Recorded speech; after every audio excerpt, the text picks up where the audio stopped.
So today I want to tell you about blockchain and how I think it relates to shared storytelling. And my little blurb here is, for the last 100,000 years, humans have developed tools for shared storytelling. Blockchain, and particularly Substrate, is our greatest achievement yet. So before I dive in, let me tell you a little bit about myself. As CA mentioned, I'm a developer here at Parity, and I like to work on Substrate. I typically give technical talks. I teach how to write code that does a particular thing or launch a network with Substrate or something like that. And I also host a weekly meeting called the Substrate Seminar, and I'm the maintainer or primary maintainer of a suite of knowledge called the Substrate Recipes that teaches people how to develop on Substrate. So I'm typically a pretty technical person. But today I'm going to give more of a philosophical talk. And if anyone wants to follow along, the link to the slides is right there, parity.link/shared-storytelling. It won't be as critical as it would be in a workshop to follow along, but you can if you'd like to. So in this talk, I want to zoom out from the details of Rust crates, frame palettes, finality proofs, all of that technical blockchain-y stuff. And instead, I want to talk about blockchain's role in society and its place in history. And I'm going to do that by making analogies to a game that I used to play as a kid. So let me start by explaining the game. Maybe you've played this game.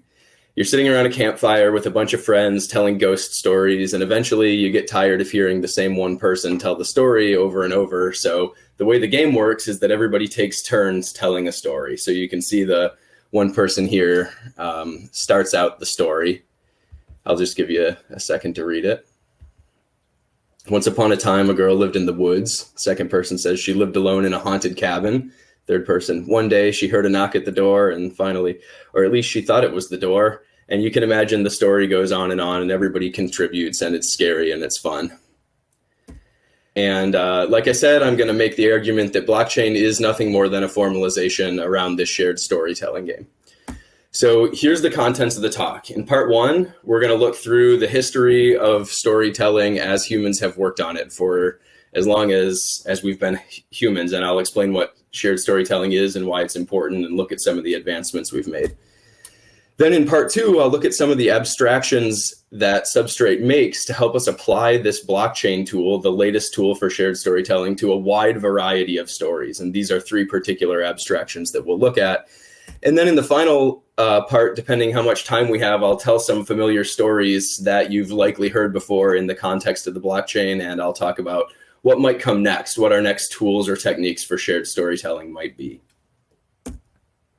So let me start with this Stephen Hawking quote. For millions of years, mankind lived just like the animals. Then something happened that unleashed the power of our imagination. We learned to talk and we learned to listen. Our greatest hopes could become reality in the future. With the technology at our disposal, the possibilities are unbounded. And I've given you the context for the full quote, and I've also linked a Pink Floyd song where I first encountered this quote that I really like and highly recommend. So here we go. This is the relevant things that have happened in history over the last 100,000 years, shown on a logarithmic scale. And we're going to start by talking about oral tradition, then some primitive and modern writing systems, the advent of the printing press, hash linked lists and the way that they're used in Git, and then finally Bitcoin's contributions. This is what part one will cover. So language itself gives us the ability to communicate and coordinate with people in the spaces immediately around us. A single caveman can only build a house with stones so big, but with language, that caveman can say, hey, you lift that end and I'll lift this end, and now they can build with bigger bricks. The idea of after we build my house, then we'll build yours probably came much later. I can imagine two former cavemen sharing this primitive story between them that first we had no houses, and then we built my house, and then we built your house, and now we live in houses and we're not cavemen anymore. So language itself is already a huge tool for coordination. Oral tradition extends the ability of language to communicate across time, even periods of time spanning multiple generations. By repeating culturally relevant stories, wisdom can flow on to future generations. Of course, telling stories this way does have some disadvantages. I'm sure you've all played this telephone game as children where one person tells the story to the next, to the third, to the fourth, and by the time it reaches the end of the line, maybe it's partly intact, but it's likely mutated in some way. So oral tradition helps us a lot, but it's not everything that we want yet. Writing systems allow people to communicate over much longer periods of times and much more reliably. It's no longer a telephone game with accidental or intentional mutation at each step. Because of writing, I know that the American colonies declared independence for exactly these reasons. Because their grievances against the British Empire and against the king were quartering large bodies of armed troops among us, cutting off trade with parts of the world, and several others. And because of modern writing systems, I don't have to hear this story second, third, or 10th hand. I get to know exactly what the colonists were thinking. I have a clearer understanding of where I, myself, an American, came from, and a greater ability to coordinate with others who share this story with me. And this is what writing systems give us. Distribution systems like the printing press extend the usefulness of writing systems by making written content widely available, and the internet continues in this trend. As an example of why these are so important, let me share a short story with you. Today I'm going to tell you about Martin Luther, the famous founder of the Protestant Revolution. In 1517, he wrote his famous 95 Theses, stating some concerns he had with the Catholic Church's practices. Among his complaints were the practices of selling indulgences and the disproportionate wealth of the Church and the Pope. Later, he went on to complain about the Church's intellectual gatekeeping by insisting that the Holy Scriptures only be published in Latin. You might recall the famous, probably apocryphal story of Luther dramatically nailing the Theses to the church door at All Saints Church. This is Martin Luther. To address the gatekeeping, Luther translated the Bible to German and encouraged everyone to read it and interpret it for themselves, freeing them from the reins of the church's interpretations. Luther's translation isn't the first translation to German of the Bible, but it's by far the most successful, due largely to the fact that it was able to be widely distributed thanks to the printing press. By challenging the central authority of the Pope and distributing the power to read and interpret the scriptures to the masses, Luther successfully hard-forked the church, to use a blockchain term. And the web continues in this vein, and the web is what we use to facilitate our blockchain networks. Oh, here's the picture of Martin Luther nailing the Theses to the door and a printing press. So written history allowed humankind to make a ton of progress, but it still has its weaknesses. Specifically, it's malleable or subject to mutation. So let's look at an example from fiction. If you've ever read Harry Potter, you might recognize this story, and Harry's version of the story goes something like this. Back in the past, the Dark Lord was powerful. Harry defeated the Dark Lord at just 1 year old. Later in life, Harry and his friend Cedric are taken to the Dark Lord's lair, where the Dark Lord returns and kills Cedric. Dumbledore, the principal of the school, speaks of the Dark Lord's return and warns all the students what's happened. So you can imagine if you're one of Harry's peers hearing this story of the Dark Lord's return and the death of Cedric, you might think to yourself, wow, I better prepare to fight the Dark Lord. But at the same time, there was another version of this story from the governing body at the time, the Ministry of Magic, and their story starts out the same. Previously, the Dark Lord was powerful and Harry defeated him at 1 year old. But all we really know is that Harry and Cedric were alone together for a while, and Harry emerged with Cedric's dead body. After that, Dumbledore, the principal, misspoke about the Dark Lord's return. And so you can imagine, as a peer, you might be thinking to yourself, wow, I better be cautious around Harry and Dumbledore. I'm not really sure what they're up to. If you believe one of these stories, you're going to struggle to coordinate with people who don't share your story. We see this in real life, people who are primarily concerned about the climate and people who are primarily concerned about employment or economic productivity sometimes fail to coordinate on environmental policies. And there's lots of real world examples about malleable history on this link that I've put at the top if you're following along. So I want to give you the basics of how mathematical hashing works. We won't talk in detail, but it'll help you understand this next leap in the history of shared storytelling. And it's a 3-step process. Step 1, potatoes go in. Step 2, you pull the lever. And step 3, you get hash out the bottom. So if you're familiar with that breakfast cooking style, then you're going to understand hash functions just fine because they work the same way. Any data goes in, potatoes in this example. You pull the lever, you execute the hash function, and you get this number that looks kind of funny that we call a hash out the bottom. And the interesting thing about hash functions is that if you put in slightly different potatoes or slightly different data, you can see I've added the exclamation point here, then when you run the hash function, you get a completely different output at the bottom. Although I made a tiny change to the input, the output looks entirely different. And we can use this to enhance our ability to tell shared stories, and particularly to solve the malleable history problem. So let's look at hash-linked history. I'm not just talking about hashes because I love potatoes. Hash functions can solve this problem, and the technique was first applied in version control systems like Git and its predecessor Monotone. When you start telling a new story, you write down the first part. Previously, the Dark Lord was powerful. And you write this zero-filled hash-looking thing. I'll explain why that's important shortly. And just for the heck of it, let's go ahead and hash that since we know how to hash data, and we get some hash out. So now, when we go to tell the next part of the story, we create another one of these blocks, we write the story in it, and we take the hash from the previous block and we install it in the header of the current block. So every time we go to add to the story, we do this same technique. We hash what we had so far, and we add the hash to the beginning of the next story. And this solves the problem of someone going back and mutating history later. If the Ministry of Magic comes in and tries to change that middle block, it will change that block's hash, and it will inform everyone who's looking at later blocks that their story's been mutated out from under them.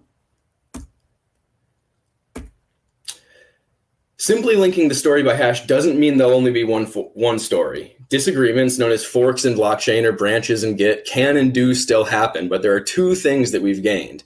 First, your story can't change without you realizing it. And second, you know when you have a different story than your peer. There's no way that two people looking at these last rightmost blocks, which say nearly the same thing, will think that they're on the same story because those blocks have different hashes. So they'll know that their stories are different somewhere. In 2009, the Bitcoin network went live. It built on top of the tools we've just discussed and added a consensus layer to resolve the kinds of forks that we just looked at, making it difficult to create new blocks and dictating that the longest known chain is considered the real one. Bitcoin introduced to the world the very first shared story with global consensus. So Bitcoin tells a shared story specifically about money, and it uses these tools that we've talked about so far. And it allows us to all share a common story and agree on what the real story is by using this fork selection rule where it says, you must always choose the longest chain. That's what we all agree on. So for the first time, we had this global consensus. So here's part two. The historical inventions we discussed in part one have gotten us really far, and the contributions of Bitcoin seem quite promising, but Bitcoin tells a very specific story about money, enforcing very specific rules about who can author blocks and how to decide which chain is real, the longest one. As a general tool for shared storytelling, blockchain can be used to tell a rich variety of stories about different topics with different rules about who can author and different rules about how you know which story is real. So Substrate provides meaningful abstractions for each of these pluggable components, and it allows blockchain to be easily applied to many different stories. So in part two, in this part, we'll explore some of these abstractions. This diagram is taken directly from one of my technical talks, which is the kind of talk that I typically give, and I use it to explain about building blockchains with Substrate. So it shows various parts of the node. I sometimes call them organelles in an analogy to cellular biology. And today we'll explore three of them in particular. The first is the runtime, which answers the question for us, what is this story about? Second, we'll talk about authorship, which is who gets to tell the story. And finally, we'll talk about finality, which is how you know which story is true. Substrate makes useful abstractions around all of these things. So back to the campfire. The runtime tells what the story's about. We can see here, the story starts with, once upon a time there was a monster with sharp teeth and a strong jaw. And the next person says, but it was a nice monster, friends with unicorns and fairies. And everyone's upset. That's not how this works, Claire. This is supposed to be a scary story. So if we want to have a hope of telling shared stories with blockchain, we need to be clear what story we're telling, and the runtime answers that question. So let's look at a few examples of practical runtimes that have been used in blockchains before and can be built with Substrate.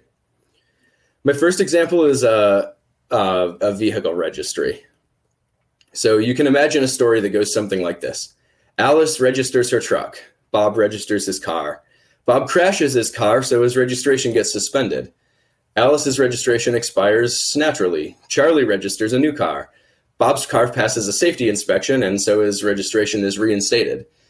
This story is boring. It's not as interesting as Harry Potter. It's not as exciting as our ghost story, even the one about fairies and unicorns, but it's extremely practical. By having a shared story and a shared understanding of what cars are currently registered and what ones aren't, we can safely drive on the road with confidence without worrying that there are dangerous cars that are going to fall apart or unqualified drivers that are going to run us over.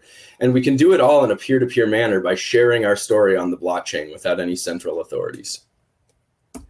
Another practical runtime example I like to give is a reputation system.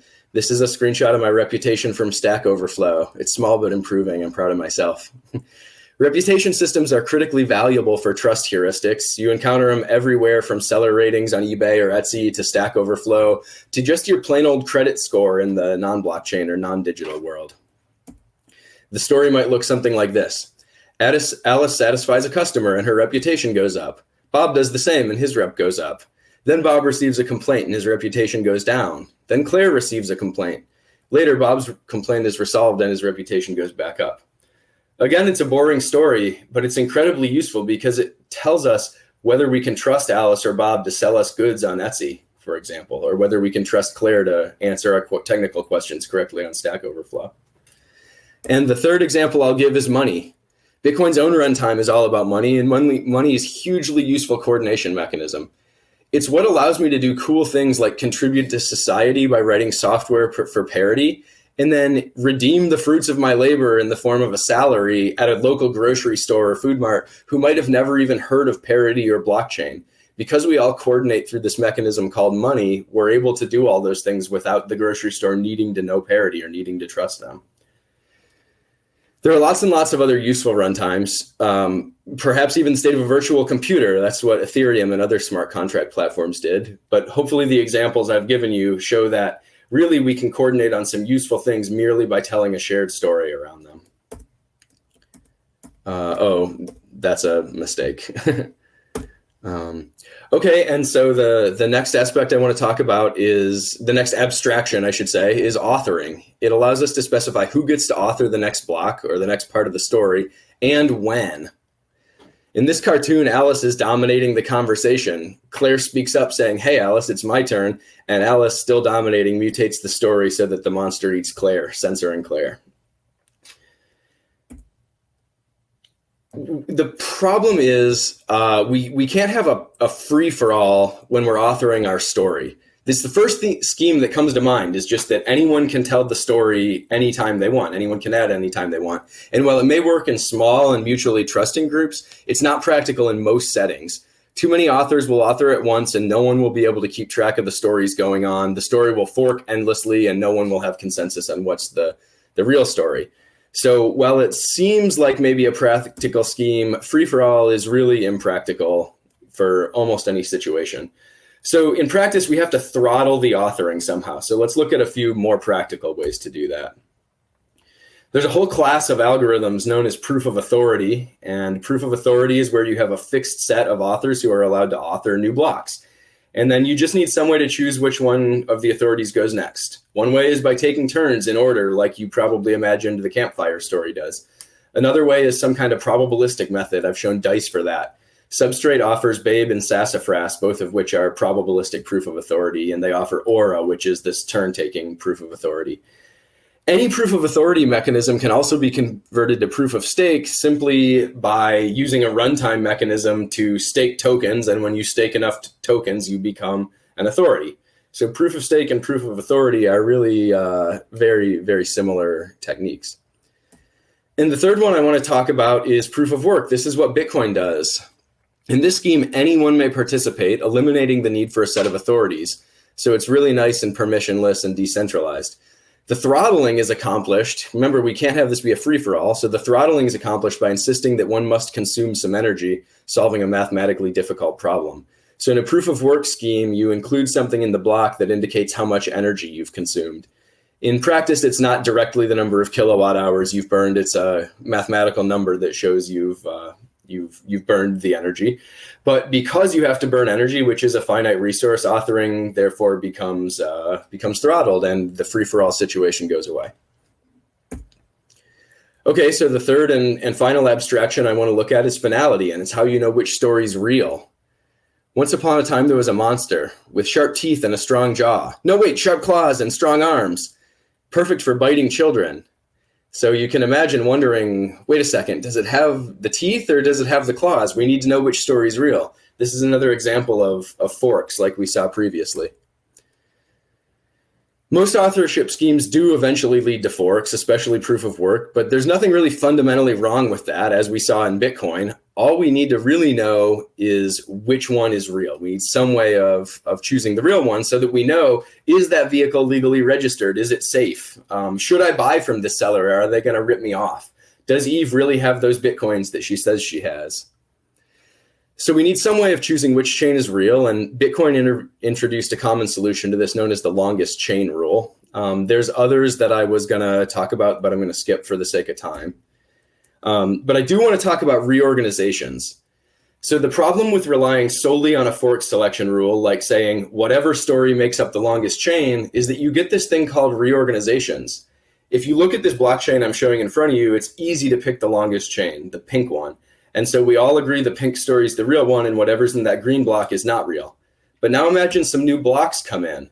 Now we have to throw away whatever we believed about the world from those last two pink blocks and reorganize or replace it with whatever's contained in those green blocks. Sometimes this isn't a big deal. I live it every day when I can't find my keys and I look in all the common places like my pocket and my desk and my nightstand and they're lost forever. And then later my wife finds them in my pocket where I checked. I have to reorganize my worldview from one where I checked my pocket and they weren't there to one where I checked my pocket poorly, failed to find them, and they were really there all along. That's embarrassing. But it can be worse than embarrassment. Sometimes reorganizations can really rock your worldview. Remember when you found out that Santa Claus wasn't real? Up till that point, you believed he was real for your whole life. All your friends and loved ones told you he was real, and you even had the evidence of Christmas presents showing up on Christmas morning. So it's sometimes challenging to deal with these reorganizations. To address that, we have this notion of finality or a finality gadget, which is this ratcheting mechanism that allows us to say we'll never revert a block. So right now, our longest chain includes the green block. Maybe later we reorg to those pink blocks. If we finalize one of those pink blocks, then even when a longer green chain comes out later, we're never going to reorganize to that green chain later, because we've already finalized the pink block. So in that way, finality acts as a ratcheting mechanism that protects us from these really deep reorganizations. Okay, I've got like 1 or 2 minutes here. So I wanted to tell you really briefly about this guy named Joseph Campbell, who has this TV series called The Power of Myth and a book that I've read called The Hero with a Thousand Faces. And he argues that cultures all around the world have told many of the same stories over and over. And I'd just like to briefly tell some of those stories through the lens of blockchain. Your culture probably has a creation story. This is the creation story of the Bitcoin network. It's known as the Genesis block, named after the Judeo-Christian creation story called Genesis. And you can see that just like all of those traditional creation stories, this one tells us not only where we came from, but gives us sort of a compass or a moral understanding of why we're here. It quotes this newspaper, Chancellor on the Brink of Second Bailout for Banks. And that's important because it tells the users of the Bitcoin network, not just that we're here with this one transaction that was created in the Genesis block, but that we're here to build a better money system where we're not at the whims of powerful banks. I'm going to totally skip deception because we already talked about reorgs a little bit. I want to tell a flood narrative real quick. One famous flood narrative comes from the Epic of Gilgamesh, where the great gods, Anu, Enlil, and Ea, assemble and are sworn to secrecy about their plan to cause a great flood to destroy humanity. But Ea, he goes back on that deal and he leaks the secret plan to this Napishtim character, whose name I may not have pronounced correctly. And Ea commands Napishtim to demolish his house and use the materials to build a boat. And a portion of the Bitcoin community lived this narrative in the summer of 2017, when some of the community wanted to, from their perspective, destroy or flood the Bitcoin network by including a feature called segregated witness. A minority of the developers and community networks members quit working on the Bitcoin network and built a boat or an ark called Bitcoin Cash. You don't have to believe in one or the other side of this narrative. I just wanted to point out that if one believed in the Bitcoin Cash side, one can liken it to this flood myth that we've known from cultures for thousands of years. And I think I will skip the overflow bug, and I want to just briefly talk about some stories that, in my opinion, blockchain has not told yet, and I hope that it will tell in the future. So I want to tell you about marriages and unions. A lot of stories start out like this. We have two separate characters. They each have their own story, a pink story and a green story, and they don't interact until later on in the story when they finally come together and meet each other, and then they start to build a shared story together. So blockchain doesn't yet support the merging of two blocks. Git does, and they call it merging branches, but blockchain doesn't because it has a lot of hard problems in computer science. If this gets solved, it will lead to something that I think is really cool called directed acyclic graphs, which I'm not going to tell you about in detail now for the sake of time. And I just want to end by saying that although we don't yet have the exact ability to do this kind of merging, we do have something really cool and really similar, which is that we can tell stories about stories. This diagram shows exactly that. This architecture can even be built on substrate. Here, the pink circles of blockchain that tells stories about other blockchains, which are represented as pink squares. One of the square blockchains add a block to its story. The circle blockchain adds to its own story, indicating that it's heard and believes the square chain story. So if you don't recognize this architecture, this is the architecture of the Polkadot network, which can be used to provide finality to a large number of parachains, allowing them to interoperate similarly to if we had block merging. And I will end there. Thank you all very much for listening to my talk today and letting me give a philosophical talk. I really appreciate it. I hope to see you reading the Substrate recipes or attending the Substrate seminar so we can learn more together.